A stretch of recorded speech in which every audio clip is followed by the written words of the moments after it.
I guess I start from the beginning, but because just to have a cohesive story for the newcomers, I'm zooming out to the Miro Board, which is a Governance Week Miro Board. The idea here is that when we have meetings or we do this public workspaces to see how busy the board could go and the elements of governance, which is just discussions and having notes and taking things forward with action.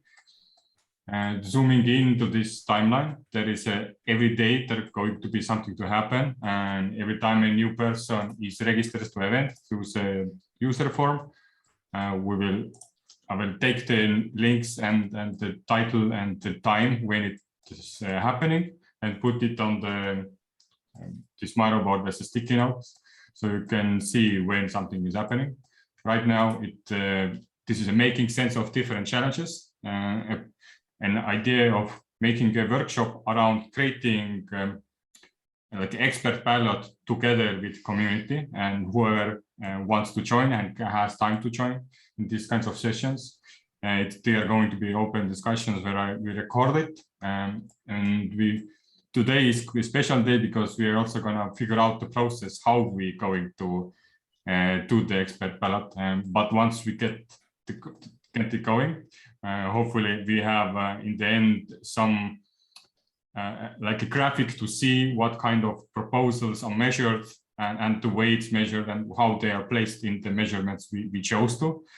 I did 2 examples of like measurements of impact and risk. So if we would choose both of these, then we will end up having like 10 or 20 challenges mapped in like how impactful is this compared to that, and how impactful is this proposal like that, and same with the risk.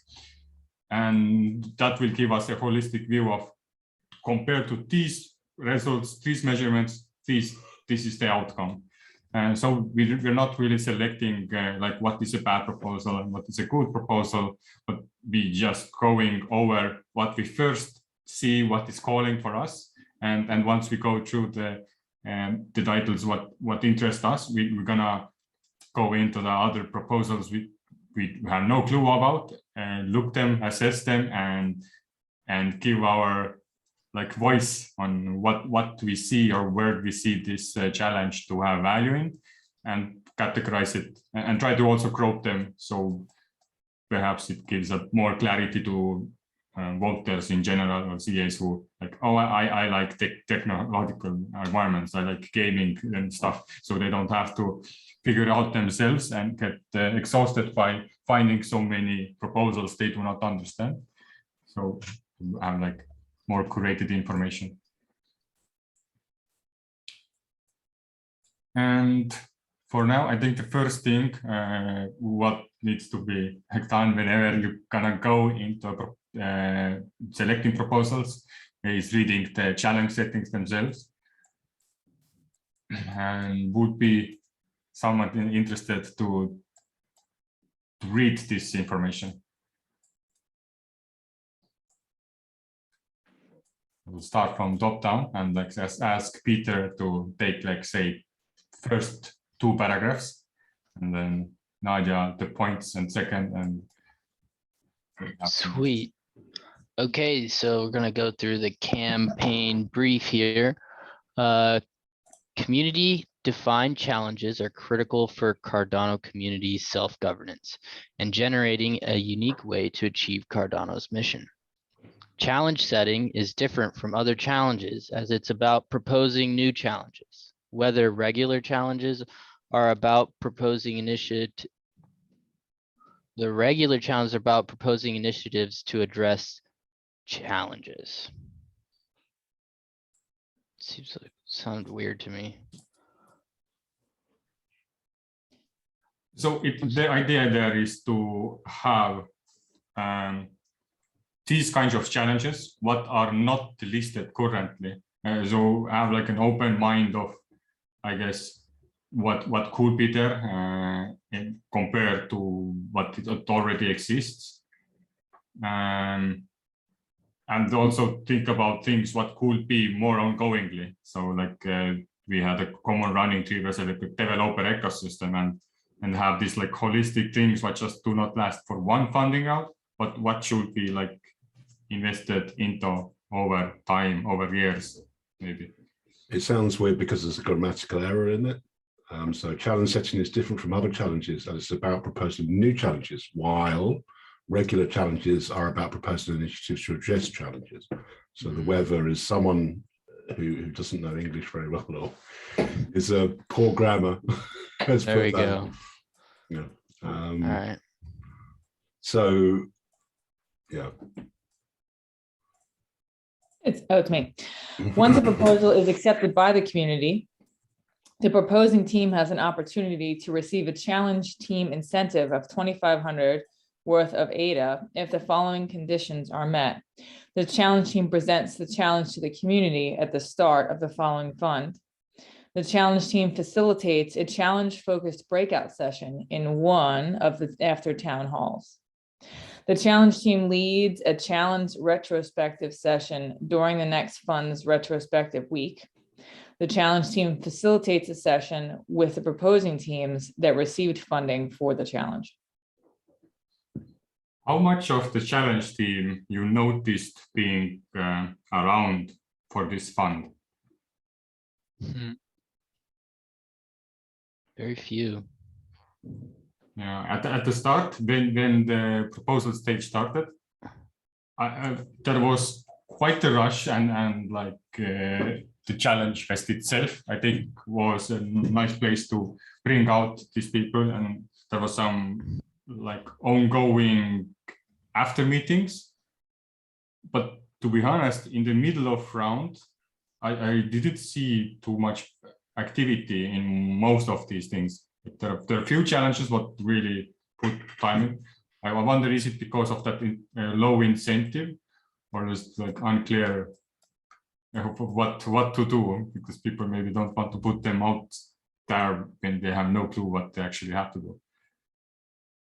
Mm-hmm. So let me see it. Can I like self-summarize this to make sure I've understood it correctly?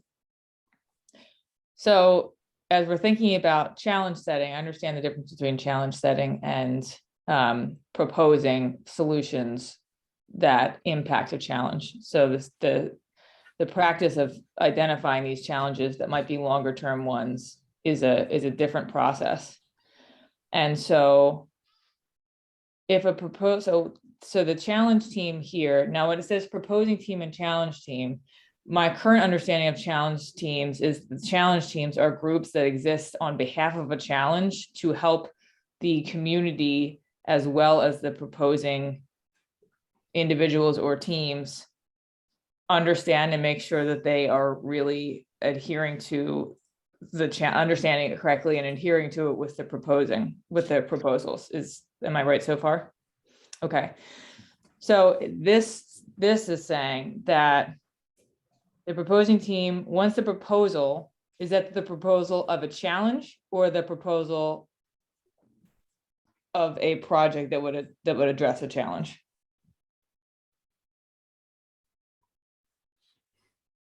The challenge team is for the challenge itself, not for the proposals. Okay, so once a proposal is accepted by the community, the proposing team has an opportunity to receive a challenge team incentive worth $2,500 worth of ADA if they meet these conditions. So this is a team of people propose a challenge. When the challenge is accepted as one of the next fund's challenges, then the challenge team gets $2,500 if they meet the bullet pointed criteria.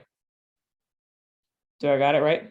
I think so. I actually just realized this is a challenge setting for the upcoming week, because not right now I realized we didn't have it right for this fund, but there was already challenge teams. Yeah. But the criteriums weren't clear of what they have to do. But now it's made clear what we expect them to do. So okay, that's cool. Again here, I hate to say this, it just seems to be written badly. Like this is yeah. It's not about proposals. It's about challenges. So where it says once a proposal is accepted, it should be once a challenge is accepted, the challenge team has an opportunity to receive an incentive. So I think that's really confusing. Yeah. It is confusing. I think these things are particularly important for like me. I'm still really learning vernacular Yeah. within Catalyst, and these things are important to know what you're agreeing to. I've Yes, actually I think if I'm right. I've actually never read this in detail, and it's quite shocking. Yeah, Well, I've read and it. I think some things make sense, like that second paragraph that you read, Peter. It's like discernible if you consider that a lot of Yeah. things, like but if you don't, then Yeah. it gets more complicated. But okay, it shows that we are looking for challenges. What could be also like governed by a challenge team, and hopefully some kind of like, I don't know, do we want to see, if we are now thinking about these proposals we're going into, do we expect to see a paragraph about what the challenge team is going to do and how they're gonna run this challenge? Or this should be something obvious, and there shouldn't be information like that on challenges or challenge proposals themselves?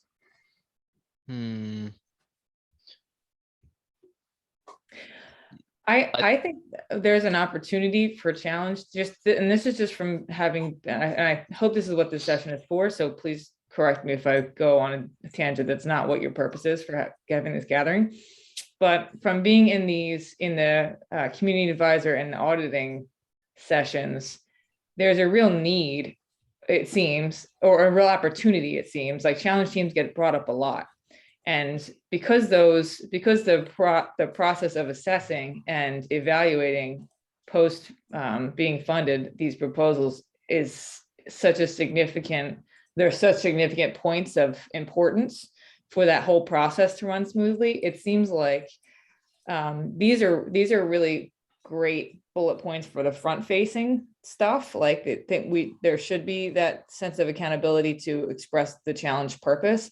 But I think if you are so dedicated to a challenge that you are proposing it, then it would be fantastic if that person who has or that group of people that have a real understanding of it also had we're like almost accountability partners to those teams, beyond just being a what I would think is more of like a promotional is maybe not the right word, but they're doing the promoting and the marketing and the explanation of those.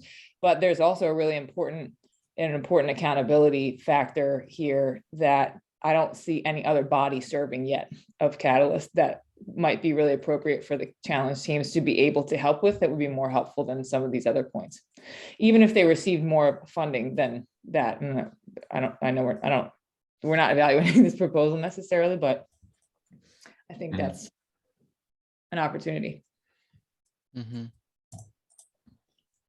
You're on mute, Stephen. Sorry.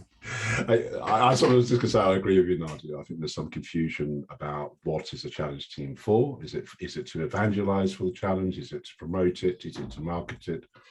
Or is it to be I thought the original intention of a challenge team was to ensure that the spirit of the brief was being kept to by the proposals. And what I've seen is a lot of marketing and evangelizing. And that's not the same thing. I'm not saying that's not bad. Well, I mean, maybe that's something else that needs to be done.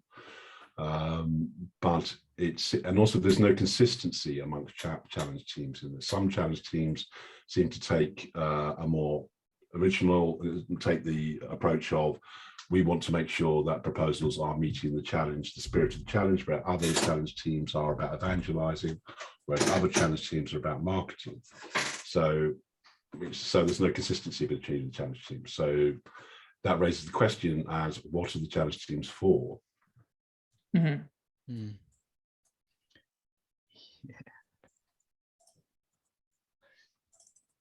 And what are the needs that are emerging newly? Well, and so who's tracking? Do the challenge teams track like the KPI data and have to follow up with people post funding, or where does that transfer over? Are they just responsible for kind of organizing the proposers to talk to each other and see, and can they create any There are documents that help us understand what the challenge is? Well, from 2 points, the challenge team reach a challenge. Retrospective means that after the funding, they do come together in at least in hope to have like a lessons learned.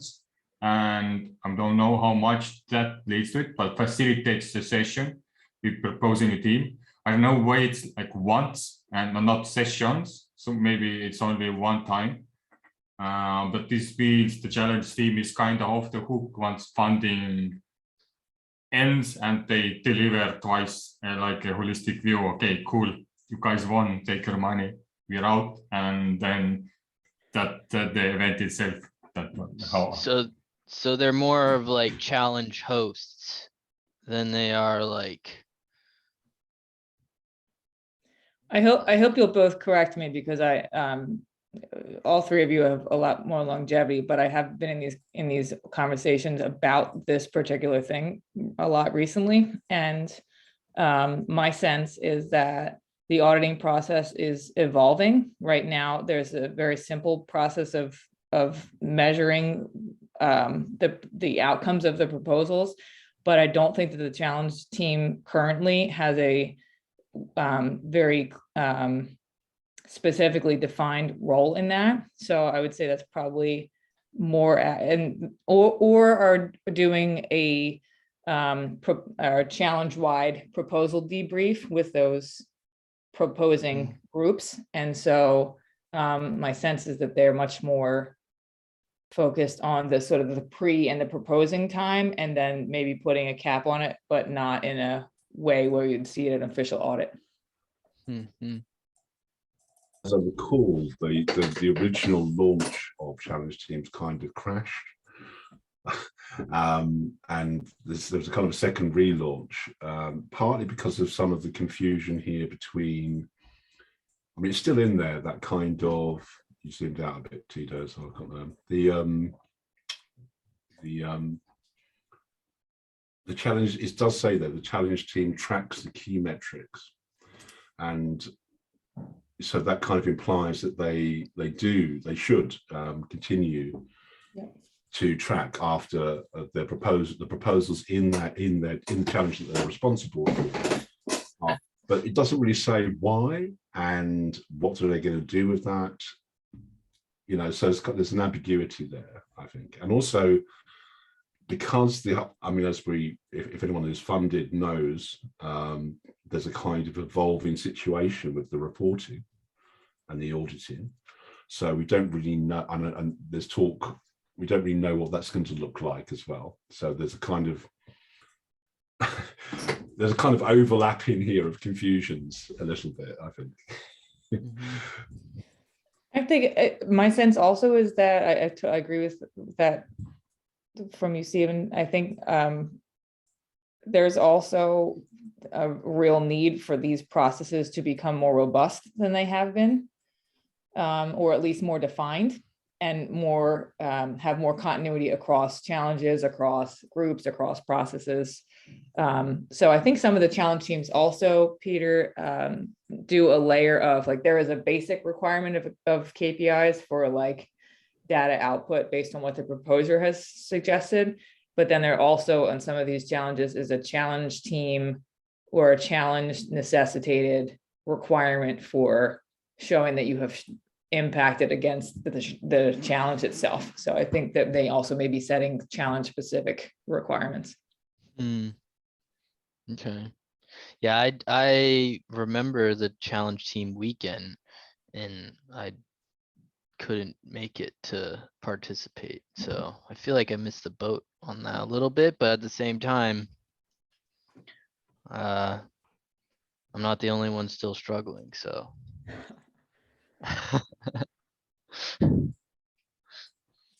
Okay, moving from the challenge team, because I think this is another thing to have like a whole session about what they could do and what is impactful for them to do. The challenge team tracks the key metrics as reported. This is where you mentioned that 3 months after receiving funding, and presents the reflection on whether the challenge is getting addressed and highlight teams that are making significant headway in the approach. These activities might seem complicated, but you will receive guidelines, training, and support from Gatter's team and community. All you need is willingness and represent the challenge in a fair, balanced way to participate. Once the conditions are met, your team will receive rewards. And a bit of repetition. How it looks like. The community votes to include important and engaging challenges that the inspiring factor and original proposals. This is quite an odd success, because whatever communities vote on, you'll never know. Like, this is intangible. And so I guess the idea here is to accept everything, or like be very as open as you can, because this is like to you. Key metrics to measure. To assess the return on intention of this challenge, we'll ask ourselves, how well did the selected challenge perform in terms of proposal quality and community engagement? Okay, so they are related, challenges. So we look at the proposals, how many like community members wrote there, how many assessors wrote there. So this is just for the challenge, nothing for us to think about. What is the average community advisor score? These are related to, again, the same thing. How much voter engagement did the challenge generate? How many proposals? Okay, these are nothing to do with us. Guiding questions: what challenges will engage the highest number of voters? Okay, so we are looking for challenges that will capture as many voters as possible. So the topic has to be something what invokes us to come to the idea scale application and make a decision about. Which challenges, if addressed, will provide the springboard for Cardano adoption? So everything, so now this is like a community building or technical tools or whatever, like, oh, if we do this, we can do that. So things like here, which challenges, if addressed, will advance Cardano mission? And our mission was, there is no mission here, but for me, the Cardano mission, besides unbanking the unbanked, I think is to create like a collaborative network.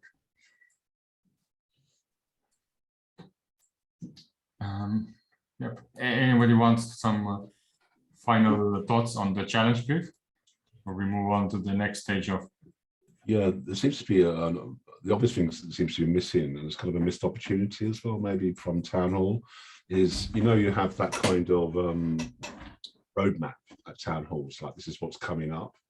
I haven't seen that for the stages of the challenge team here, because there's kind of, there's an obvious timetable here, like 3 months after receiving funding and all that. So one quick win here would be to say, okay, this is when the challenge team should do this.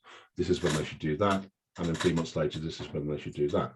And if you started that and you signposted it, then that may start giving some expectations to what a challenge team has to deliver.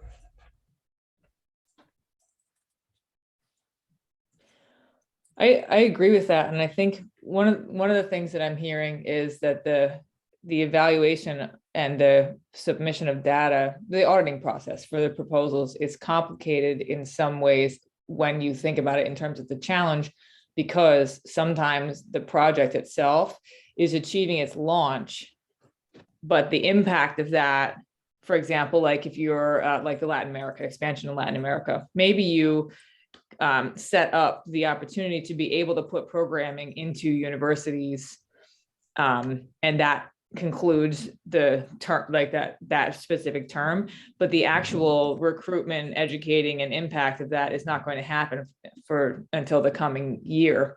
So there will also be a nice opportunity, especially for things that require time to develop. Once the tool, if it's a tool, once the tool is created or the initiative is created, it'd be nice if we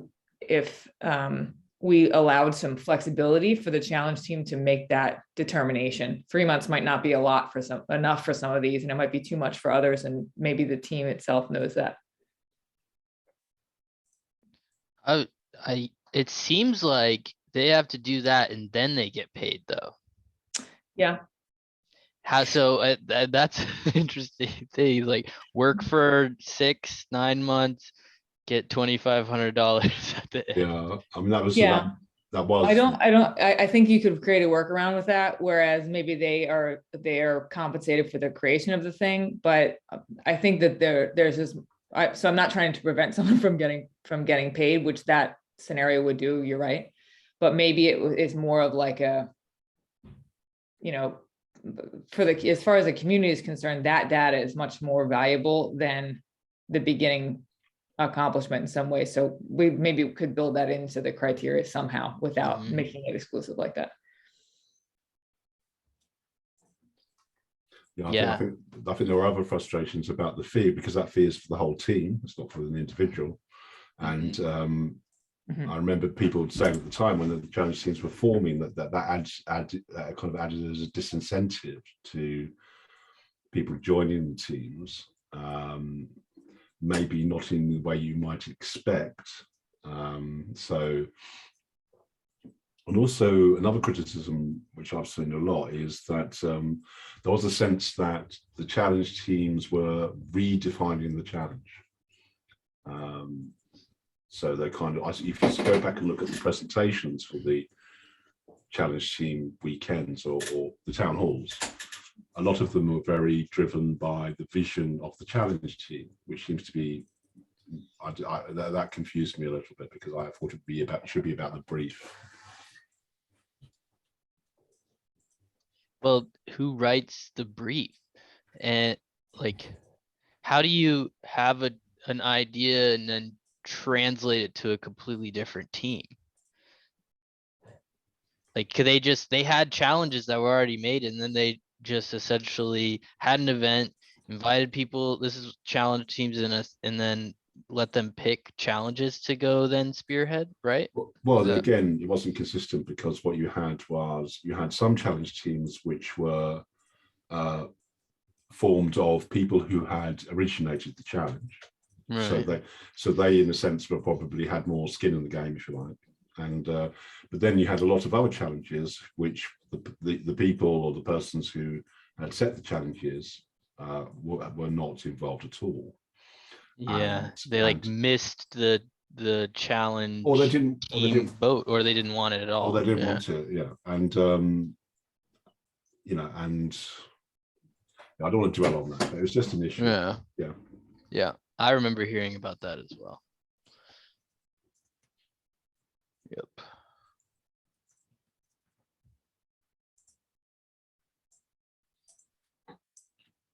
Okay.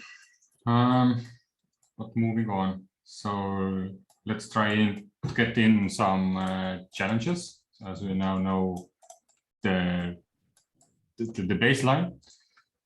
Did anybody pick any of these challenges or know any of these challenge settings they want to talk about? And if not, then take a sticky and open up the Excel tool, or I can send you a link for the one you want to read about. I've pretty much the only challenge I've spent time really looking into is community events challenge. So I don't know what we want to do with that, but that can be one. I can't even find it. Our community events in here. I don't, that's funny. I think one of these distributed governance, so distributed decision making, is related to the Cuttle circle, where I'm also the person, but I don't know, are they same or there are two different things, and how much they are different. So these are something I will look into. And Stephen, do you want to take same or you have another challenge? And maybe Nadia also picks one, and then give each other like 5 minutes to read into what are these challenges, and then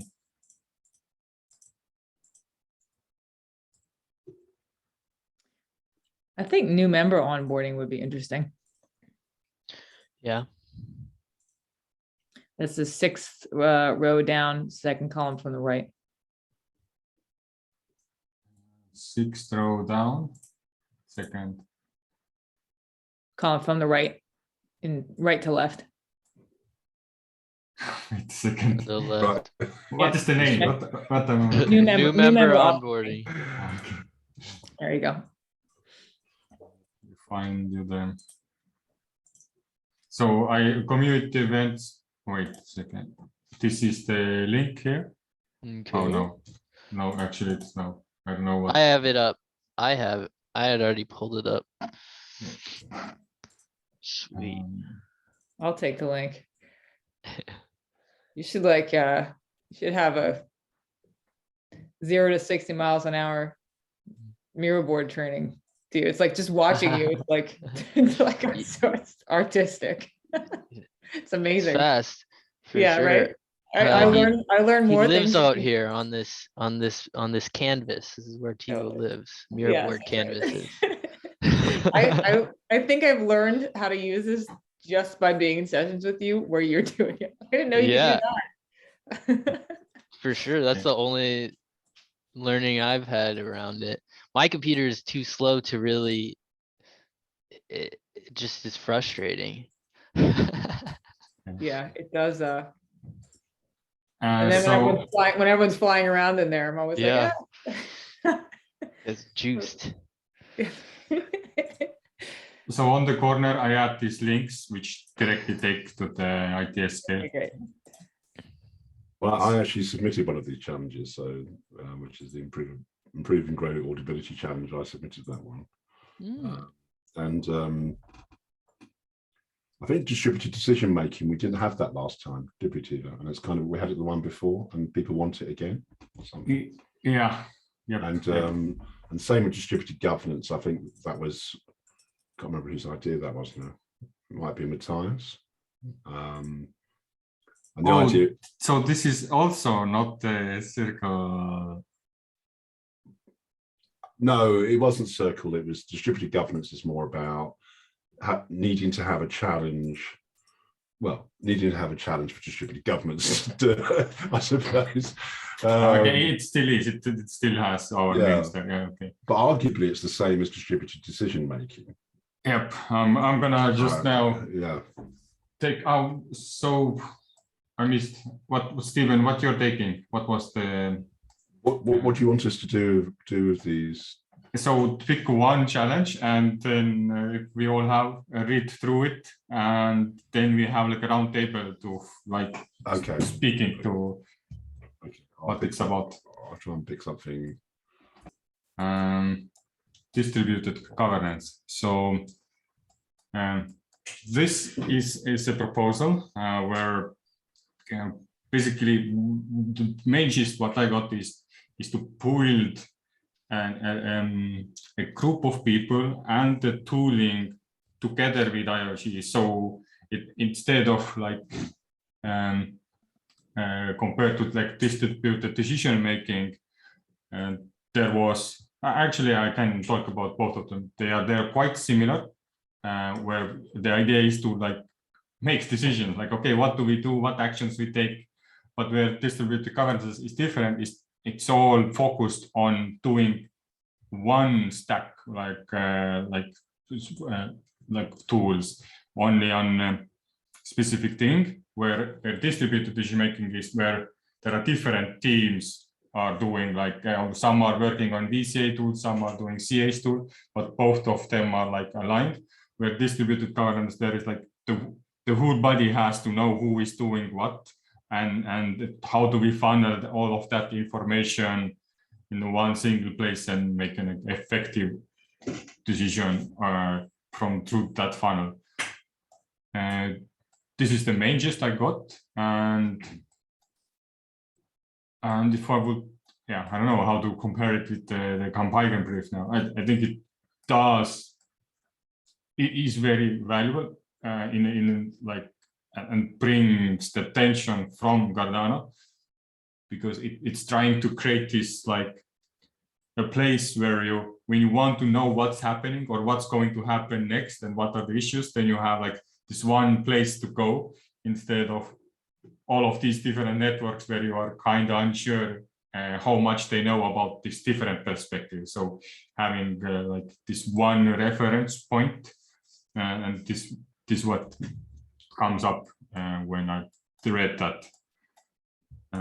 Maybe Steven wants to carry on that, because he was also the one who helped to write that.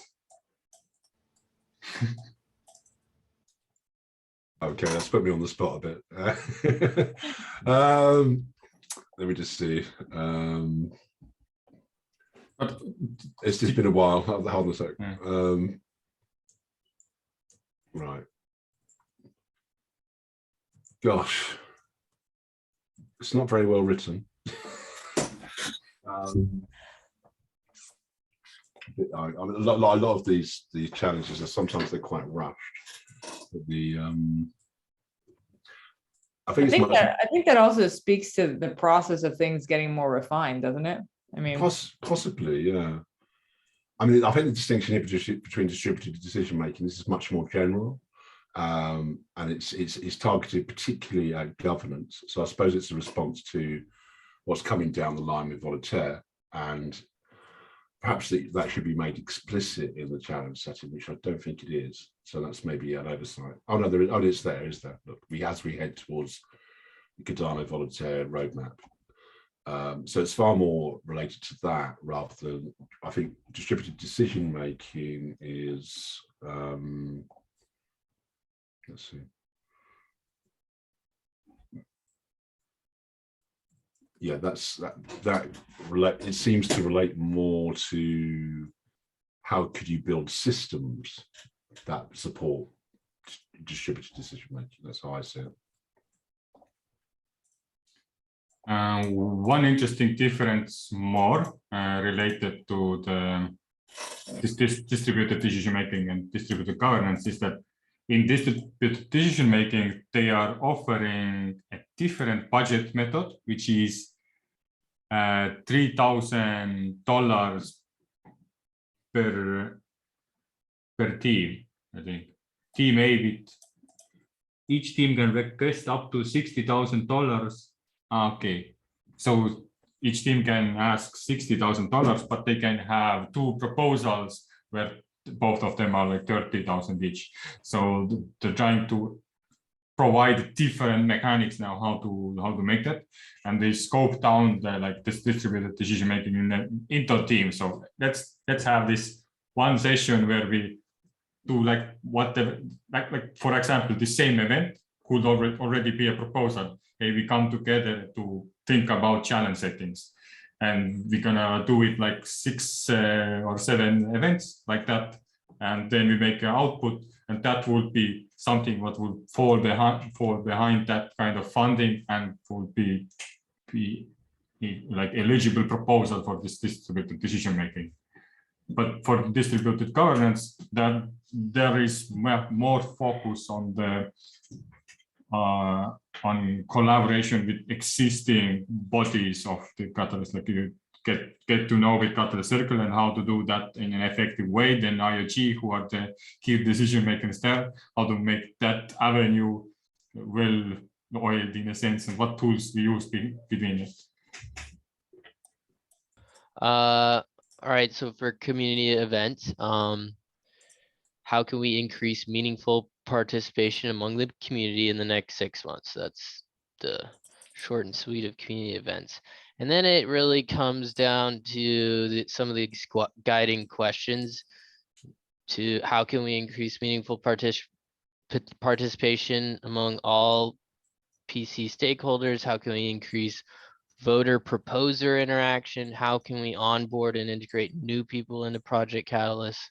How can we use events to build new teams?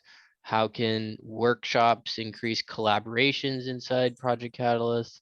How can active participation in events be increased? So it really opens the door for anything that increases the energy. Well, any stage that can be set to try and catalyze people coming together and talking to create collaborations inside of the ecosystem.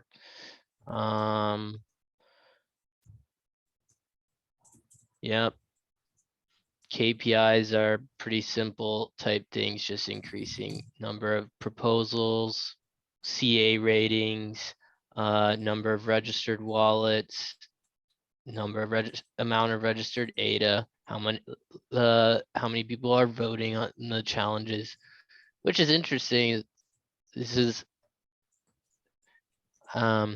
be cool to, since this is a challenge. I don't know who is the challenge team for community events, but it would be cool to, if they had, since I proposed in this challenge, if they gave me the current statistics on all of these KPIs, so I could know where, like, what baseline was. To start seeing events that are currently happening and whatnot, maybe start tracking some of that. Maybe that's something the challenge team could do. I don't know.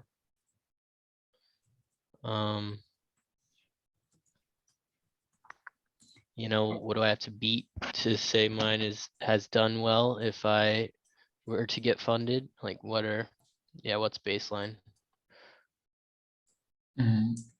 When describing it, it does actually feel quite similar with distributed decision making, in a sense that when I read it, there was also the idea of like, okay, let's create collaboration and let's create these meetups, give this challenge a position where proposers are providing services, pretty much, where they come together, analyze and take that result into new actions, which are also new workshops or toolings to be created. And which the slight difference where this is overlapping part. So both into both challenges, you can kind of put in like an event where you collaborate and bring insight. But in distribution decision making, it also adds the addition of like doing voting tools or providing tooling, where in community events, do you see there some kind of like tool to be created for like organizing events? Or no, not as far as a tool, but what I do see is there's lots of people with live events that they're trying to set up and get funding for. And then there's people, I've seen some people who have a proposal in another challenge that's doing the technical stuff, and then in the events challenge they have proposed another proposal that is supposed to cover all of their educational type stuff, or you know, that yeah, he was in the Idea Fest with me. Anyway, they wanted to create some educational videos, and that was in their budget, as well as you know, that's the thing. I don't remember if there was any events in there. Anyway, it's curious. Wish I remembered better for that guy. I think the Form 2022 Gitbook was in that as well. I mean, I suppose the which I put in for, and the rationale for that was because it was documenting events. So I think that's justified. Educational material maybe pushing it a little bit. I see your point, Peter. Yeah. If it was like, if you were doing live educational events that in a sequence, or, you know, I mean, we record classes and that's supposed to count as education, but that's live, done live. So I don't know. Okay. Cool. Let's move on to the next one. Cardano and scientific research. What you found out from there? Quite interesting, because it's kind of like, it made me, I think it's quite a good challenge, but it's not, it's kind of buried in, it doesn't have any KPIs. It has some flaws to it. I mean, the way the challenge question is phrased, like how blockchain technology can contribute to improve research quality. But I think what that should be phrased as, it should be more Cardano specific. So like how Cardano can improve. And I think by research quality, what they're talking about, from what I read it quickly, is using blockchain constraints to put a halt on certain bad scientific statistical practices. Like, you know, like I don't know if Nadia, you're more familiar with this than I am, but they kind of like the reproducibility, the crisis of reproduction of scientific results, and also there's certain statistical methods that some scientists use, which are dubious, I suppose, and that seems to be at the heart of this, which is really interesting. But it kind of goes off the bat a little bit, because it kind of, it doesn't really, you have to find that in it, you know, to see. It goes off on, in the challenge brief, it goes off in this other direction, talking about politics and how science has become more politicized. And yeah, so kind of, I mean, it's something I've seen in a lot of proposals sometimes, where people are very enthusiastic about an idea, and they forget that it's not about like a signposting or a lecture. It's about trying to make it happen, I suppose. But what interests me about it, because I think at the heart there is something interesting there, and it makes me think about, I think it's been discussed before somewhere, I can't remember where you could vote for a challenge if in principle that you could find something in it, and then you refine it later on. Could a challenge like this be refined by someone else to make it work? You know, that's what I find quite interesting about it. It kind of has the problem that it's looking at within itself in its proposingness, doesn't it? Yeah. Yeah. Yeah, it's quite, yeah, it's intriguing. Yeah, it's almost trying to convince us while trying to set metric. I don't know. Okay. The idea. And to final, the new member onboarding. Okay. This is a great one to look at, and I think this for me is a challenge that this is like my business owner hat on, that should always be front of mind for us, because community cycles have their cycles, and so bringing people in and helping them to be able to find their place within a community is really important, and that the greater community is aware of and thoughtful of that. So this challenge is about figuring out how to have people who, number one, bring almost create a funnel that brings a larger and larger number of people to Catalyst, and then once there, helps them have a little bit of a easily understandable roadmap that will help them find their way to the thing that will be most meaningful as far as a role that they could take on whether that is just being able to vote all the way up to becoming a challenge team member or proposing or being a mentor for someone. I think the metrics for this one are actually really strong. So Tommy has measurables and then impact. So the onboarding is numbers driven, attendance at different things, like town hall, for example, signups to idea scale. These are all measurable things. Attendance at swarm, application to leadership positions. So numbers measuring as far as the onboarding. And then here's the second section, which is innovation process, which is things like reduction in number of unready proposals. That's, I think, is a great example, so that we become better at helping people who take on the proposer role to be able to submit things that are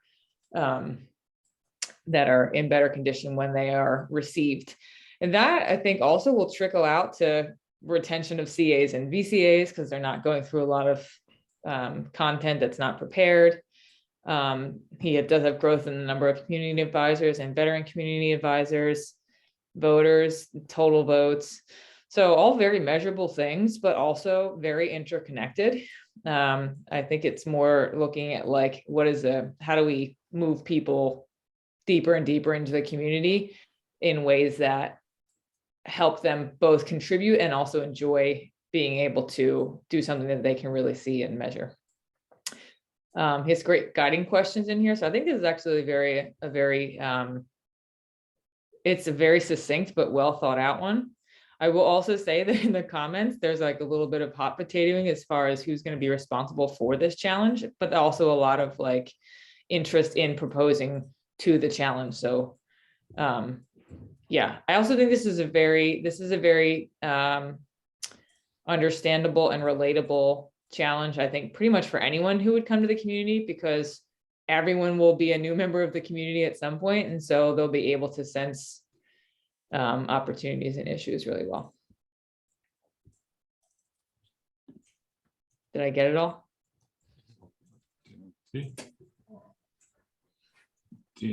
For new people. One thing he doesn't have on there that I think would be fantastic is mobilizing your current community to recruit. I think that's an important, if we're here, probably the people in our lives would enjoy being here, or we can at least identify people. I have a few very close friends who have come to invest in Cardano based on just knowing us and relationships to us. And then they're like, well, what's going on with it? How can I follow it? And so I'm always sending people to Catalyst, because it's an extension of what they've learned, but also I think people can find something for themselves anywhere, which we all know. So that's an important part too. Another important part might be like, how do you help someone find a cause that is interesting to them? Yeah, I was thinking along similar lines and I think that's often missed with onboarding. Onboarding isn't just about welcoming people in; it's about discovering people who are not known. And I think I'm trying to do this some QA DAO projects. It's just go out and find situations, social settings, and then see what they want. Don't even start with Cardano, actually. So because that can be a problem with onboarding sometimes, being a bit prescriptive. Yeah. Because if you're trying to expand out, and this is the point of Cardano, isn't it? We want to make a broader base, and banking, unbanked, all that kind of thing. And you're never going to get there until you go out in the world and discover people. And that's not easy, I know, but that's what I would just say about it. I do think it's a great proposal, but I think it's quite focused on the existing Cardano community who is not aware of Catalyst. Now that is a big problem, so that's worth addressing, because there's a lot of ADA holders, people who are into NFTs or Sunday Swap, or who just not really interested in catalysts, and we need to bring them in.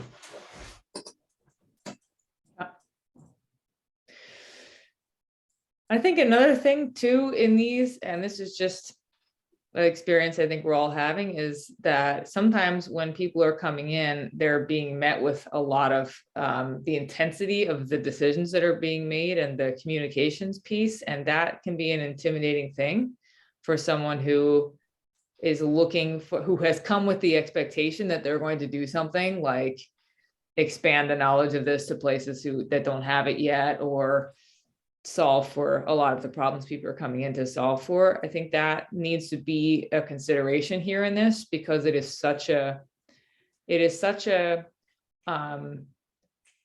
adjustable liability. We could make adjustments to how we're thinking about receiving new people into our channels as well. Yeah,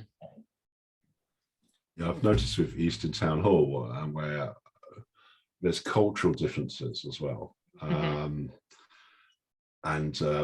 there's people who've been around for quite a while who feel that they can only stay in a certain part of Catalyst or a certain part of Cardano, and they're never going to move from that position. Yeah, so I don't. Yeah, I mean, but that intensity you're talking about is definitely can be off-putting, but I suppose that might be related to the cadence of Catalyst sometimes, because it can seem to move very fast, so it can be very intense as well.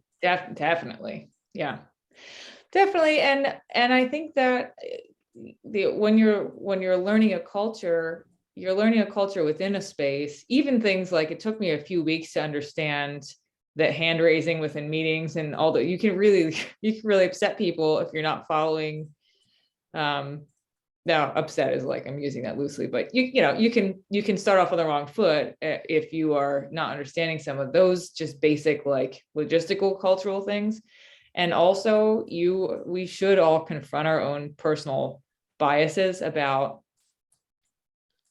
even just approach to organizing information, and we all come with those things from our professional world. And so there is this culture that is wanting to emerge, and there is a long established thing, and then there's, at any time you grow, all these new ideas pour into it, and so some things you let go of and sometimes you keep, and it really is a process. So navigating that process, I do think it's very important that for people who come to it, even like the Catalyst Swarm site, right? There are certain things that could, here's where you can find this, a little bit of an intake process that maybe doesn't, I don't know what that looks like, but I think that there's an opportunity for an intake process that considers the main hubs and gives someone a little bit of a sense of, here's the regular things that are going on. What are you interested? Are you interested in talking to someone about it? That kind of stuff. Definitely. Please. Yeah, I think it's because, well, it's part of the, because it's like a distributed environment. There's kind of what's emerged. It only becomes semi-conscious of itself after a while. It only becomes aware of its own. All of a sudden Swarm is something, and Swarm becomes the authority all of a sudden, and then there's a kind of emergence of capability, where people who have stayed around and who become reliable because they deliver on what they do, that kind of thing.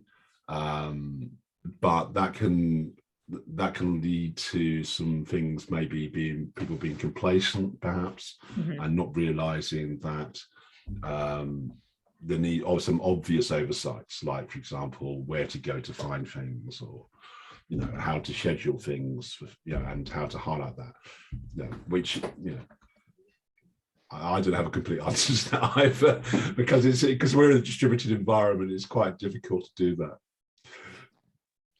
It's really fun. the whole process, just thinking about it is really fun and also super frustrating. And that's a part of it that I think you find out if you stay. It really trying to decide these things that haven't been decided is very exciting, and it's really really a good time. And I totally understand your point there too, because you could make you could make a completely up to date and super relevant intake process today that next month is like much less relevant and new things have emerged. So yeah, so that's kind of it's kind of like these challenges that are ongoing challenges. They are always they're always needing updating. And yeah, so it's a great conversation to be in this one, Tevo. I'm excited that you are facilitating it, because this is like the crux of it, isn't it? It's like, what is the importance of this thing? Is it still important? How do we address it differently? How do we bring these new people in so it's not just the same voices? And how do we keep those same voices so there's a real sense of the chronology of the growth? Yeah, and another thing, why this kind of setting, what I want to do is, and where I think the value is, like all of these sticky notes on the left side, there is somebody put their huge effort into it, to writing that. Maybe not all, but I'm definitely, there were many people who were like struggling to put this found person to get feedback, refine it, and there should be some kind of like overview of that too, like and acknowledging the work and give them that feedback of, now if we are in this kind of environment, look, you are just 1 out of 20. It's not a competition, it's collaboration, but somehow we still need to make sense of what is happening here. And we know that all the proposers didn't also have time to read about other challenges which might be similar or not. And this is like one way to help these people out who propose, and people who actually want the Cardano ecosystem to grow and to start like deciding on something. But if they can put no effort or time into it, it's gonna be chaotic, and maybe this helps us. For example, right now, when you talk from community events to new member onboarding, this was so different things, but so much like overlapped. So I like pulled so having to hear and see that visualization is something what helps me to make my decisions and where to put my focus. Yeah, today kind of went, that hour went way too fast. I didn't even reach to the last part. And there is one more thing, but maybe we could finish it up with the fact of like trying to categorize it, or can we categorize it? Could we like take these 5 proposals we looked into and give them like a 1 tag for each of them, where possibly some of them could maybe overlap? It might also work like for me, when I look at those, community events are a potential tactic for the strategy of onboarding new members. But also that's not a standalone, because you're also serving existing members. Right.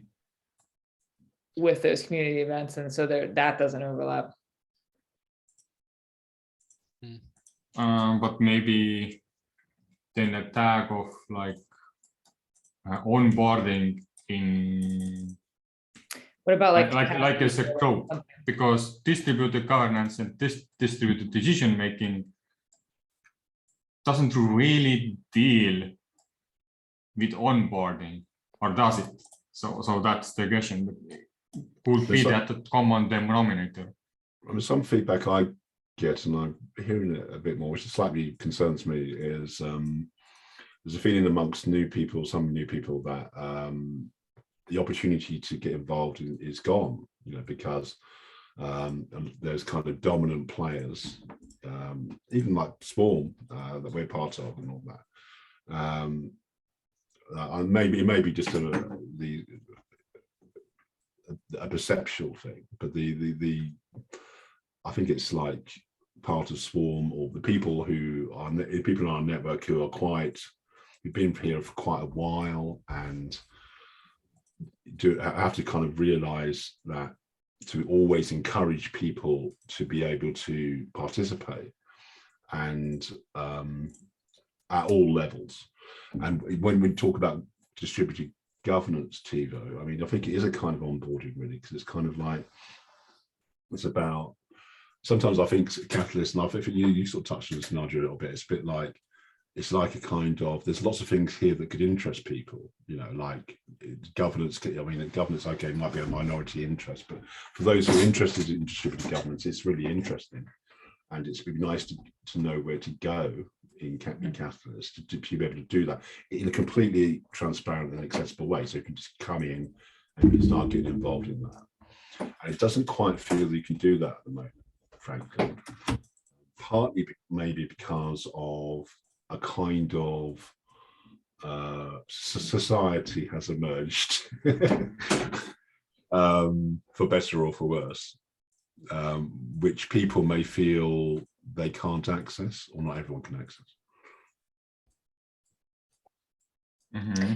It would be neat to have something like, you know how they have those, they have like those fitness quizzes. You're like, I'm here because I want to lose weight, build muscle, increase flexibility, increase my stamina. And then the next question, you choose one, and the next question is like, I'd like to do that indoors, outdoors. And it's sort of like one of those. Trees. Yeah. Yeah, it might be neat to have that, and then have it be really broad. Like, I'm interested in I have an idea to help, and I'm interested in it. And then you might get like I want to hear, you could propose a thing, you could join a challenge team, you could blink, blink, blink, blink, blink. And then here's some resources that you could go towards. That would be really interesting, because then you wouldn't be met with, you know, something that doesn't necessarily align. And from there, like, I ended up with Allison when I first got here, but through my friendship with Allison, then I ended up in a lot of other spaces that really made sense to me, because people went, oh, have you thought of this? And I went, okay. So it might be nice to just get a foothold from there. You can, you know, meet the people who are going to be helpful to you, rather than having there be a group of people who are like onboarding people who also would change. Yeah, establishing that process is quite the challenge, even though there are actually links and resources, but like we mentioned before, things get out of date so fast. And when we first, like, there was no website at all, and then we were like, okay, let's put something together. It was valuable for like 2 months, and then it like, we need more websites. This is not enough. And it's like if we just had 6 or 7 more places people could go. Yeah. What we need is another website. or another social media channel. I can't keep exactly. like, can you guys just put a stamp on it and mail it to me, because I'm overwhelmed. Yeah. I think Quasar, and I kind of agree with Quasar that there's always needs to be a human touch a bit, where, especially with onboarding. I know it's kind of, there's resource issues with that, but particularly people who come into the entry points, let's say like Catalyst, Discord, or Telegram, where people, and you see this quite a lot, where people come in and they say hello and all that, so what can I do? And that's not always responded to. And I know in research I did for the listening stuff I did, is that if people feel ignored, they'll go away, they won't come back. And that's and also they'll probably tell other people that's what happened as well, you know. Yeah. So that is I think that's really important. And Quasar argued that a few months ago, that a lot more resourcing should be given to that. But I don't know. But and also, I suppose it's knowing where people can go. I suppose because that kind of not in this, it's just getting it's getting so complex, Catalyst. I don't know everywhere myself, you know. So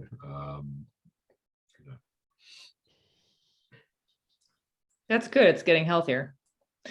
And then there's some basic things would be good too, like how to register to vote would be things you can do to be involved if you only have 10 minutes a day, like that it would be interesting to, it would be a big undertaking to create that process.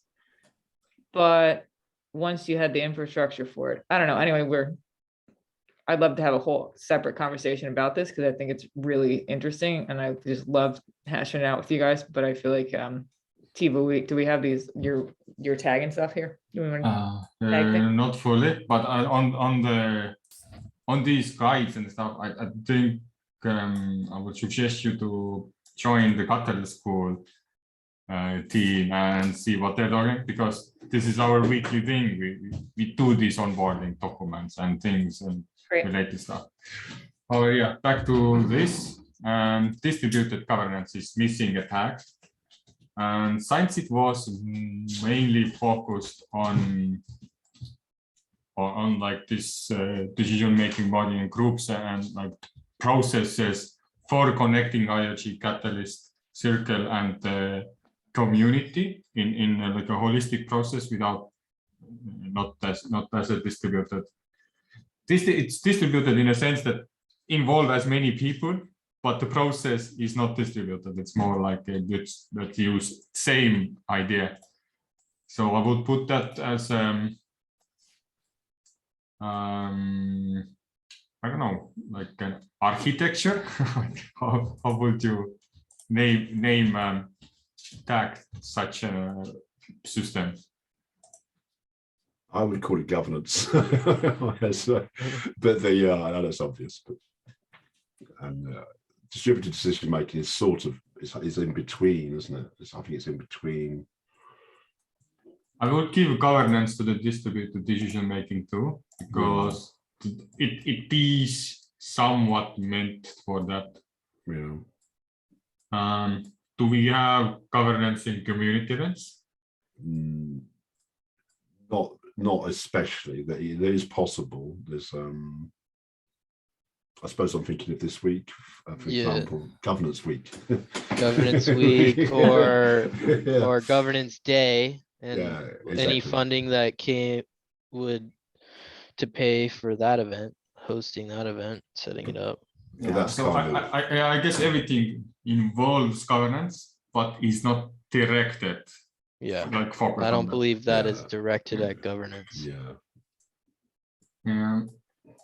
Okay, so science distributed decision making was also about creating tools to help to make decisions. So that's why I would put that the governance. Community events. Can we tell about community events something else than onboarding? What about like capacity building or community building?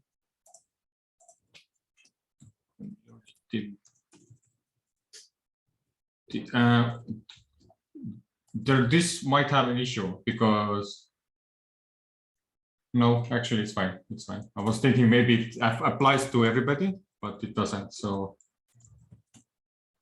community building, I'm thinking more as like relationships rather than. I would say new member onboarding is also community building. Distributed decision making would also be community building. Distributed governance. It is community building because let's add that in. No, why? Wow. I don't understand, Tevo. Why is distributed governance to do with community building?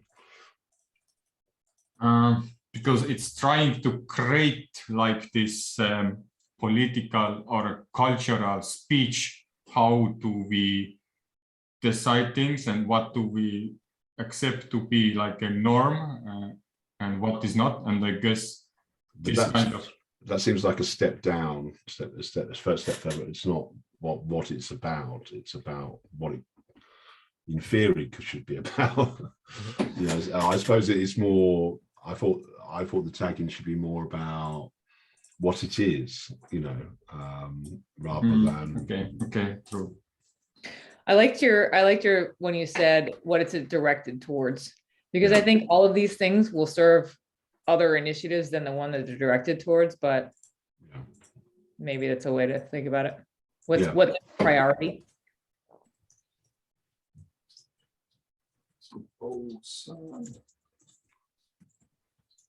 I suppose the further away you are from that, the more it's less relevant. In this, not relevant. That's not the right word. But this, you know.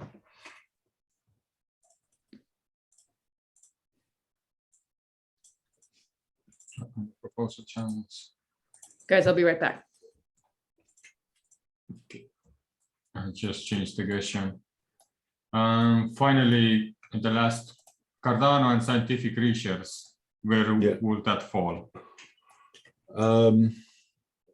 Research. Exploring, I don't know. I think that may be sometimes overlooked, actually, research, but the research. Is distributed governance now research oriented? Because we have nothing, and you kind of have to start from research, but then again, do we have a counter argument? I mean, also, I mean, what's interesting about that scientific one is kind of a category in itself. You know, I think there's some discussion that I can't remember where it's mentioned, what town hall it was mentioned, but the idea of bringing in institutions into funds in the future. So you would have academic challenges, say, for universities or something. Because you can imagine a challenge being specifically directed at the sciences, can't you? You know, so I mean, whether I can imagine them, I don't know. I mean, I would support that. I can imagine some people would resist that because they would say something like development is a priority or something like that. But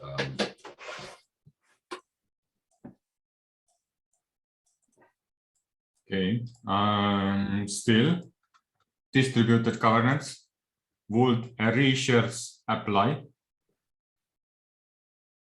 It's an interesting question. Off the top of my head, I would say, yeah, that's kind of what the whole experiment is about. Seeing if that works. Like, there's a lot of things that go into distributed governance. At the end of the day, it's kind of a research is happening in that space right now. But then you could say research is happening in all of these spaces.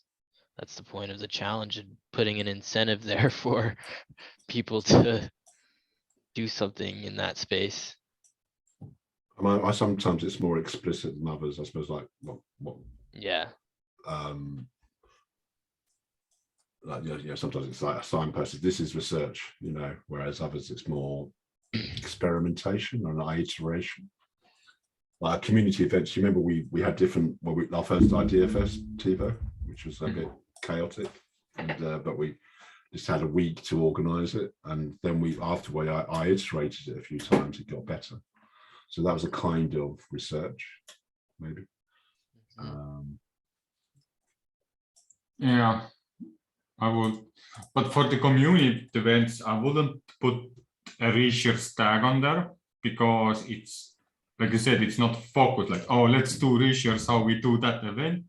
Yeah. It's more like, let's come together, let's put something together, and let's run and learn from that and then iterate. That's like the main focus, where research would be more like, okay, psychologically, would we want the 2 people, 3 people in what sequence, where like more like designing and designing the questions and all of that stuff. But I don't see that happening, and maybe it's more position for or already like like a template of events. Template events. Yeah, one thing I noticed is Well, community events is a Fund 7 challenge, so, and then new member onboarding is a Fund 8 challenge proposal. So, you could almost say, based on the overlap here, this is an evolution of community events. It could be. New member onboarding is kind of, they do overlap a lot, and that's, we're seeing like the refinement even in those Well, two stages. Or didn't we used to have community hubs or something? Or Yeah, I think the last one was community. No, I think they are two different things, the hubs and stuff. okay. Also depends a little bit on why you're holding the event. Event is kind of like a neutral thing on its own. If you're holding an event to recruit people to something, or if you're holding an event to plan for something, Mm, maybe you're being too general. right. But Do you record the event or not? Usually there's some in there, mhm, more accountability, or you're gonna post it mhm. for suppose a it co- purpose. I suppose it comes back to what it's for. I know that some Gimbal Labs sessions are not recorded because James has said that it kind of inhibits people if they're recorded a little bit, maybe. Mhm. So, and that's appropriate in some settings. Be recorded all the time. Okay, that's great. I have it zoomed out stuff so that you could read and governance. So we came up with 4 tags for now. Maybe it's good that we didn't reach to the final stage. So next time when we pick up another 4 or 5 challenges and mix it together to this map. So basically the vision is I will capture this moment, this kind of above section, maybe entire this, but like start pulling up that mind map of how things are linked to each other, and then also start like tagging different things, how they are somewhat related, and yep, eventually we could have maybe perhaps then start doing the 2D map. All right, thanks for joining for today. We went over time quite a lot. But Oh dear. Worth it.